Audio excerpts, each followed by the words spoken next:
Pelo tirado dos anciãos de Éfeso, embarcamos e navegamos diretamente para Cós. No dia seguinte, fomos para Rhodes e dali até Patara encontramos um navio que faria a travessia para a Fenícia. Embarcamos nele e partimos. Depois de avistarmos Chipre, contornamos pela esquerda, navegando para a Síria e desembarcamos em Zor, porque nosso navio deveria ser descarregado. Tendo procurado os Talmidim dali, permanecemos com eles uma semana. Guiados pelo Espírito, disseram a Shaul que não fosse a Jerusalém, mas quando a semana terminou, partimos e continuamos nossa jornada, né? Todos os Talmidim, com suas mulheres e filhos, nos acompanharam até fora da cidade. Ajoelhamos na praia e oramos e despedimos-nos.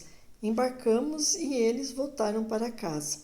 Partindo de Tzor, chegamos a Ptolemaida. Ali cumprimentamos, na verdade, os irmãos e pernoitamos com eles. No dia seguinte, chegamos a Cesareia e nos dirigimos à casa de Filipe, o proclamador das boas novas, um dos 7, e ficamos com ele. Ele tinha 4 filhas solteiras com o dom de profecias. Enquanto permanecíamos ali, um profeta chamado Agave desceu de Judá para visitar-nos. Ele pegou o cinto de Paulo, né? Amarrou as próprias mãos e os próprios pés e disse: Isto é o que o Espírito Santo diz. O dono desse cinto será preso dessa forma pelos habitantes de Judá, e eles o entregarão aos goim. Quando ouvimos isso, nós e as pessoas dali rogamos a ele que não subisse a Jerusalém. Porém, Shaul respondeu: O que vocês querem? Chorando e tentando enfraquecer minha resolução.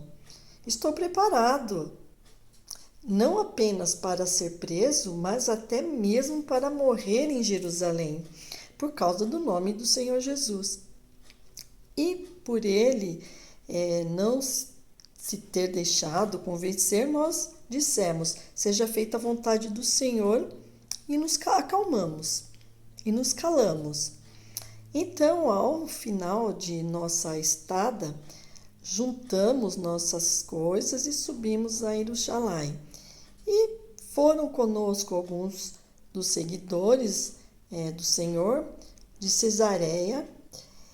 Eles nos levaram à casa do homem em que deveríamos, permanecer, Minasson de Chipre, um talmide desde os primeiros dias.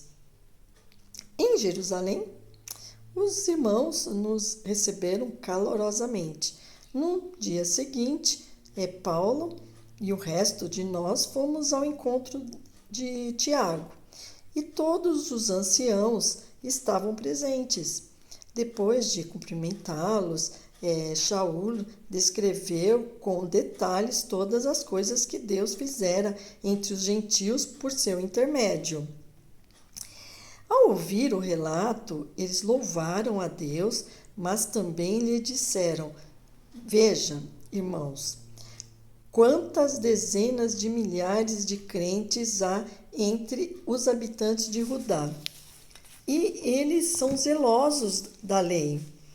O que eles ouviram falar a respeito é que você está ensinando aos judeus que vivem entre os gentios a apostatar de Moisés, dizendo-lhes que não mais realizem a Brit Milat, a circuncisão, em seus filhos e não sigam as tradições.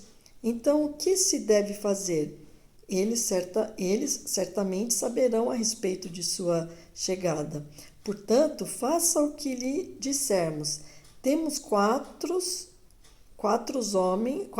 homens que fizeram um voto: leve-o consigo, purifique-se com eles e pague as despesas relativas à raspagem da cabeça de vocês.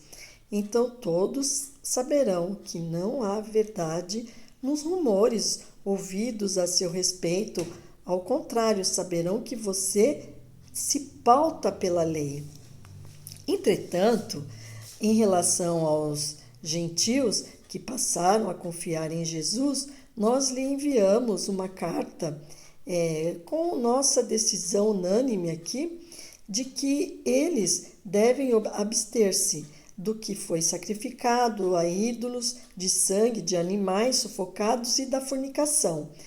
No dia seguinte, Saulo levou os homens, participou do ritual de purificação com eles e entrou no templo para declarar o prazo do cumprimento dos dias da purificação e da oferta que seria feita a favor de cada um deles.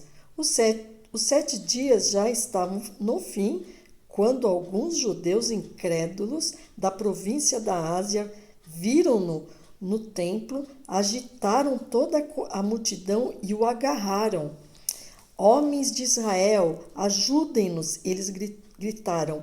Este é o homem que vai a toda parte ensinando coisas contra nosso povo, contra a lei e contra este lugar.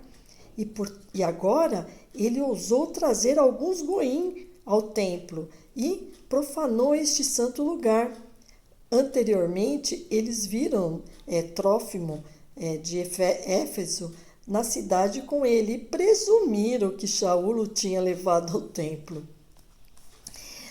Toda a cidade ficou sobressaltada e pessoas vieram correndo de toda parte. Eles detiveram Paulo e os arrastaram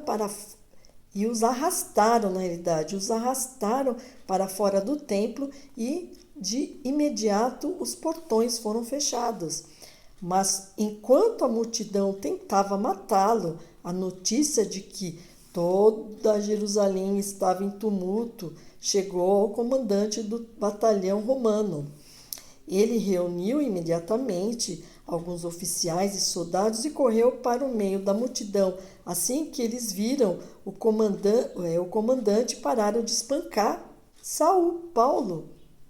Então o comandante chegou, prendeu-o e ordenou que ele fosse preso com 2 correntes. Ele perguntou quem era ele e o que tinha feito. A multidão toda gritava coisas diferentes. Portanto, por não conseguir descobrir o que tinha acontecido por causa do tumulto, ele ordenou que Paulo fosse levado para o quartel. Quando Paulo chegou às escadas, precisou ser carregado pelos soldados, porque a multidão estava muito descontrolada. Eles o seguiam e continuavam gritando: matem-no! Quando Paulo estava a ponto de entrar no quartel, disse ao comandante: posso dizer-lhe algo? O comandante disse: você sabe grego? Diga, não é você o egípcio que tentou iniciar uma revolta há pouco tempo e liderou 4.000 terroristas armados para o deserto? Saulo disse: sou um judeu de Tarso, da Cilícia, natural de uma cidade importante, e eu lhe peço permissão para dizer algo ao povo. Tendo recebido permissão, Paulo levantou-se na escadaria e acenou para a multidão. Finalmente, quando todos ficaram quietos, dirigiu-se a eles em hebraico. Eu estou lendo aqui, o 21 de Atos, na Bíblia traduzida por Davi Stern.